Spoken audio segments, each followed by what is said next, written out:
Good morning, Tiger family. Good morning. Good morning. You're good. Yeah. Okay. Okay.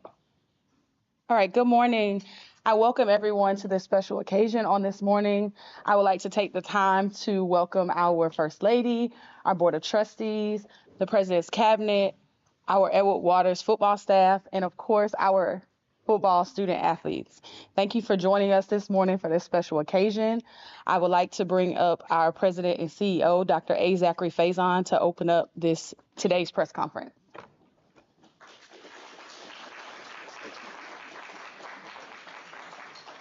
Thank you so very much, Ms. Connor. Good morning. Good morning.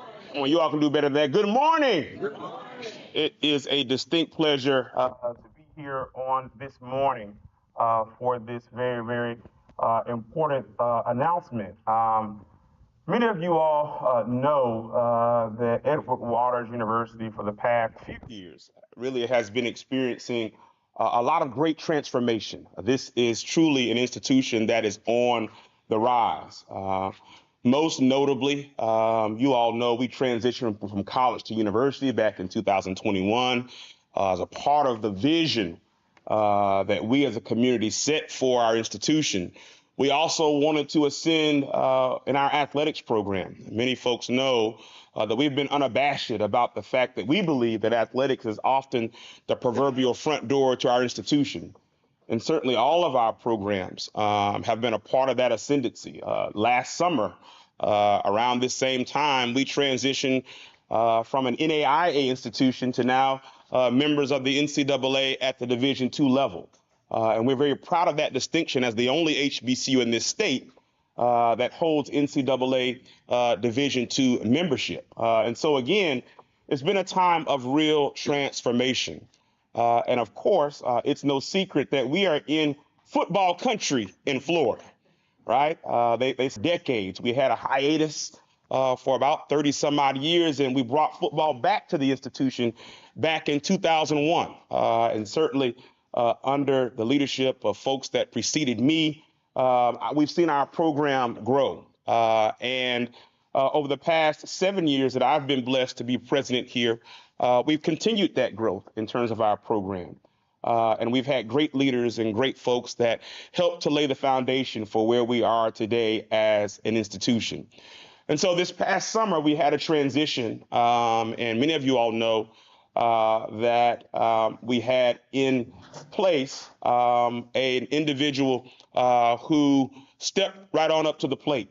He was voluntold that he had to step in by me, that person is me, that he had to step in a period of transition to lead our program.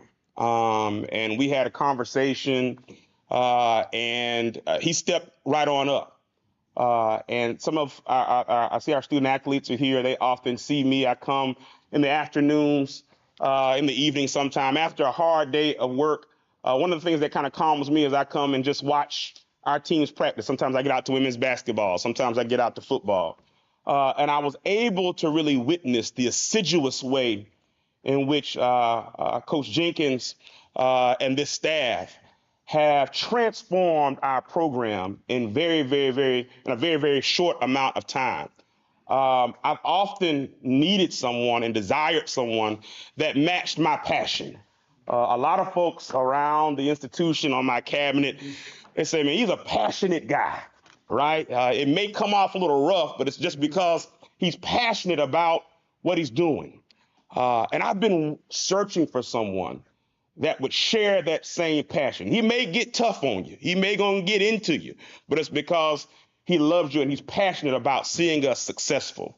And so, you know, we embarked on this season. Didn't really know what we would find this season. We knew we had a seasoned leader at the helm, but did not know what the future would portend for us as a program this year. And when I can say that we have experienced unprecedented success, that's not hyperbole. We are off now to the best start in the history of this program.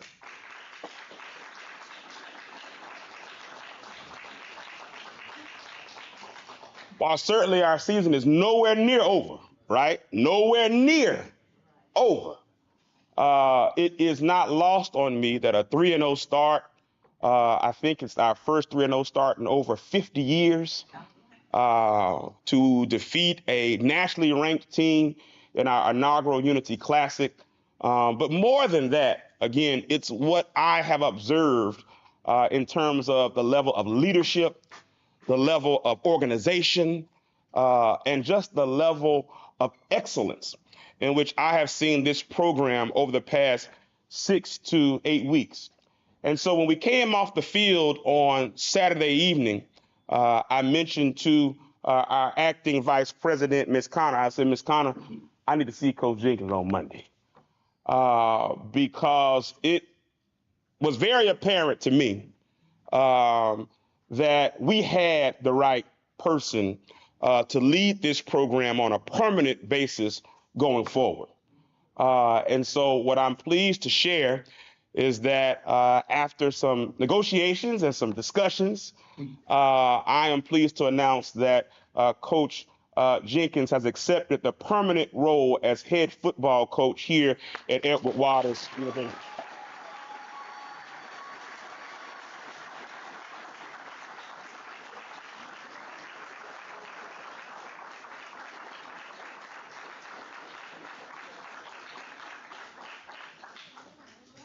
He is incredibly deserving of this opportunity.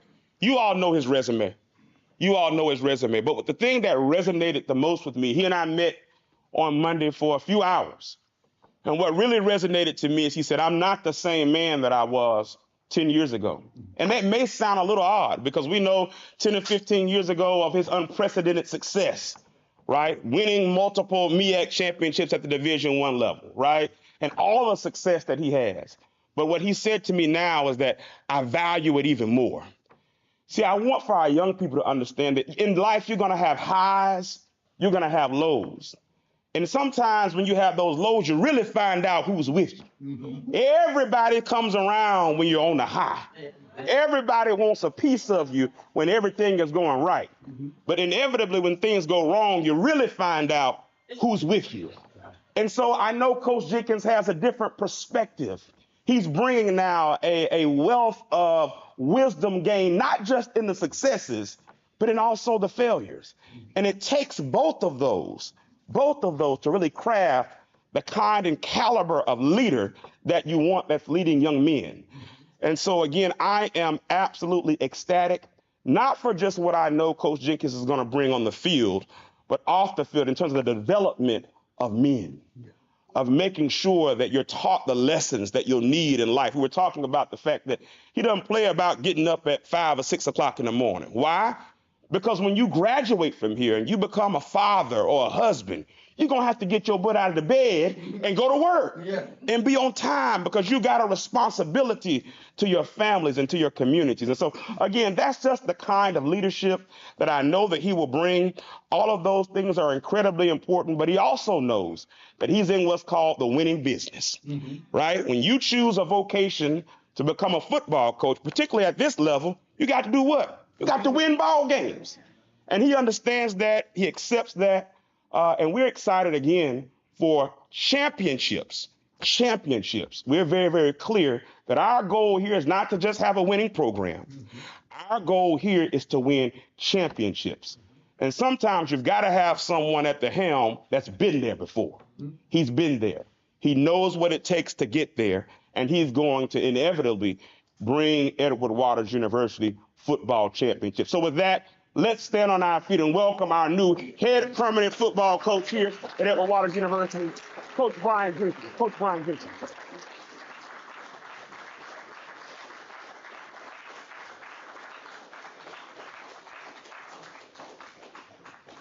All right. Is it small enough? Yes. I got you. It's all right. It'll be all right. It is. Yeah, that's all right. Thank you. Thank you. Thank you. I know first press conference hat too big, right? No. But see if I can just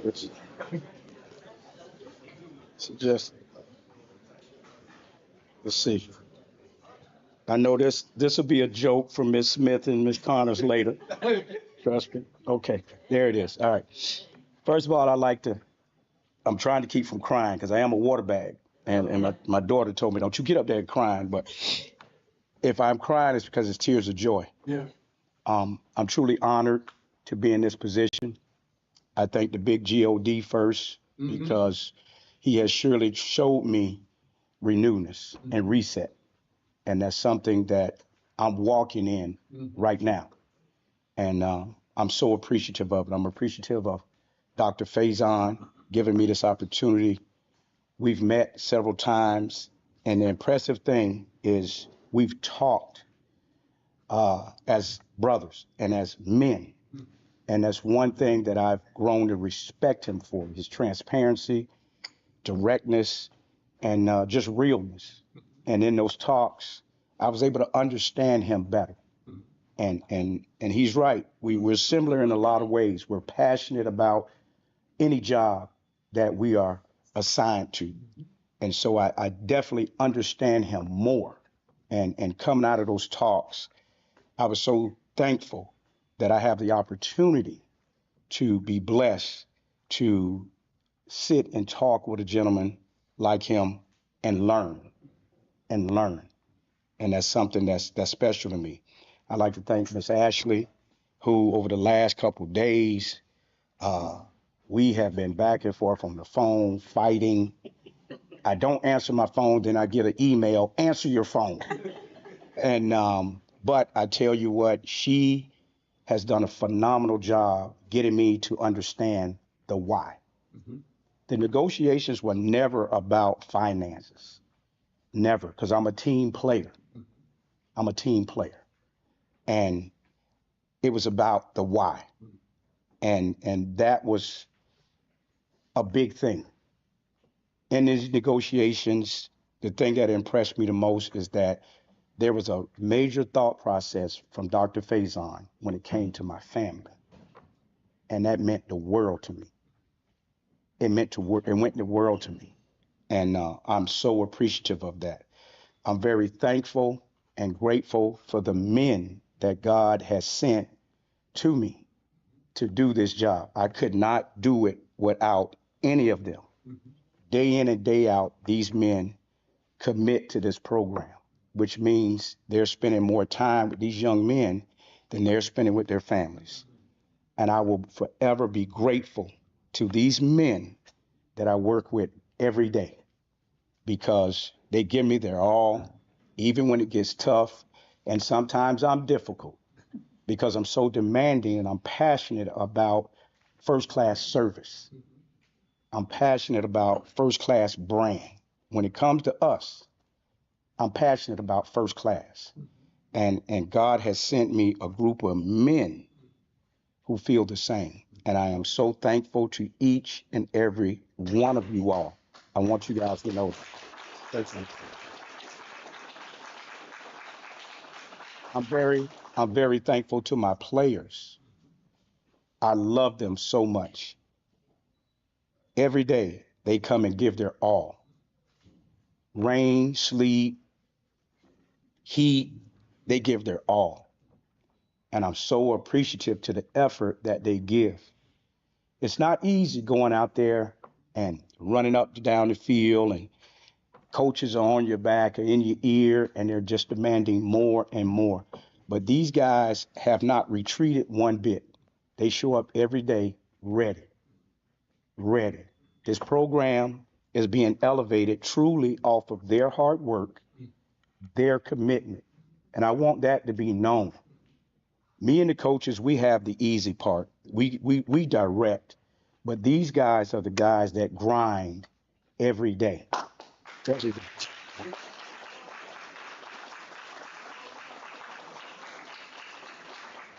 And I'm just so appreciative. I'm appreciative of the Edward Waters University family. Some I know by name, some I don't, but I do know them by love. When I see them and just hear the words, the inspiring words that they say to me, I know they're part of the family. So moving forward, we're going to continue to do what we've been doing, and that's working to win championships on the field and to be victorious off the field. Because I am committed to building this program. These men that I am with, that God has sent me, we are committed. Not only us, the administration is committed. Our president is committed. We as a family, we're committed. We're committed to first class service. And we owe it to these young men to give our best. And they know I give everything I have to them, day in and day out. And I do it with no regret, because that's what the big God has presented for me to do. And when I told Dr. Faison, I'm not the same man I was 10 years ago. I stand here a man who's made some faults, some wrong decisions and different things like that. And I expressed that to him openly, not in a boastful way, but in a way of healing and advancing and moving forward. And the biggest difference, and I promised that I wouldn't hide it, the biggest difference is the big God. The big God is working on me and working with me. And I'm so appreciative.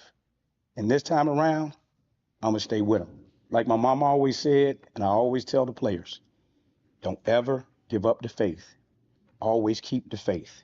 And we will keep the faith to keep this program going. Once again, I thank you guys. I thank you guys so much. I love you guys. I appreciate you guys. I appreciate you guys so much.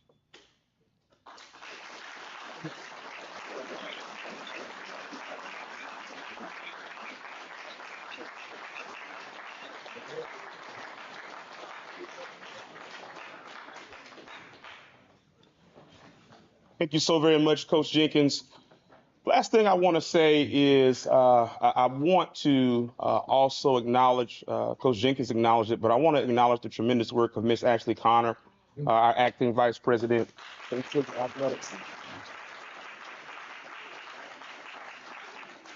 other thing I want to say very quickly, we have some of the media that are here. I want to really sound a clarion call to the city of Jacksonville to support the Edward Waters University football program like they never have before. We're the only collegiate football program in this city, and we are producing a winner on the field. And so we need this community. We need our alumni. We need our community, all of our stakeholders to get behind these young men and this program. The institution has invested, but the institution can only do so much. There is much more that our program needs for us to be able to be at the national championship caliber that we desire to be. But we got to be all in. That's our students, our faculty, our staff, our alumni. I need the news media. I need businesses. I need the business community, the civic community.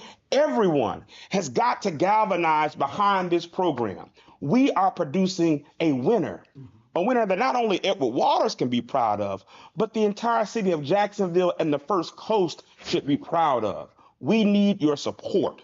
We need your support. And so again, we are just ecstatic about the future of the Edward Waters University football program, the future of our athletics program in general, and excited for what's to come under the leadership of Coach Brian Jenkins. So thank you all so very much. I do know that there will be opportunity for Coach Jenkins to have some dialogue with media directly. Thank you all so very much, and go Tigers.